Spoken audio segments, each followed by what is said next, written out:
Lower Manhattan can feel like the part of New York that was always destined to matter. The towers, the canyons of finance, the sense that this ground was simply where power settled. But that is the illusion. Lower Manhattan did not become central by remaining stable. It became central by surviving instability better than the systems built on top of it. Trade changed, governments changed, shorelines changed, buildings burned, towers rose, towers fell, and the district kept being remade. The story begins before New York was New York. In the 17th century, the Dutch established New Amsterdam on the southern end of Manhattan as a trading settlement. Its first identity was transactional, a place oriented toward exchange, water access, and control. But the district's rise was never socially simple. The deeper history of Lower Manhattan includes forced labor, colonial hierarchy, and the lives of early African New Yorkers. The African burial ground remains one of the clearest reminders that this district was built by more than the people who governed it. Then, in 1664, the British took the colony and renamed it New York.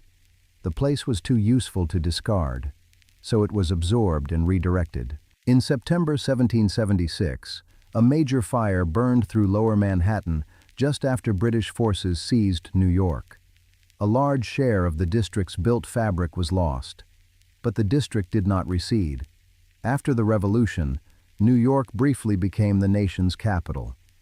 Congress met in Federal Hall in 1789 and 1790. Then the 19th century hardened the pattern.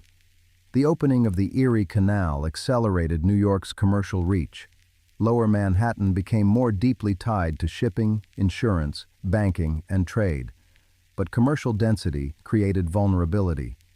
In December 1835, the Great Fire devastated the financial district, and the district responded by rebuilding in tougher forms. That is the key pattern. Lower Manhattan did not survive by avoiding concentration. It survived by rebuilding concentration in stronger forms. Through the late 19th and 20th centuries, the district kept rising vertically. Office buildings grew taller, finance concentrated. The skyline became a physical statement about business power. That climb reached one of its clearest expressions in the original World Trade Center, a 16-acre commercial complex, twin towers dominating the skyline. A built declaration that Lower Manhattan remained central to global trade and finance. Then came the rupture at the center of the district's modern memory. On September 11, 2001, the World Trade Center complex was destroyed in a terrorist attack. This was not only an attack on buildings, it struck directly at one of the clearest architectural expressions of Lower Manhattan's role in the world. And yet the district was rebuilt. That choice matters. The site was memorialized, but it was also reconstructed. Lower Manhattan did not retreat from significance. It reasserted it. So, what did Lower Manhattan have to survive to become what it is now? It had to survive colonial transfer. It had to survive fire in wartime. It had to survive the hazards of commercial density.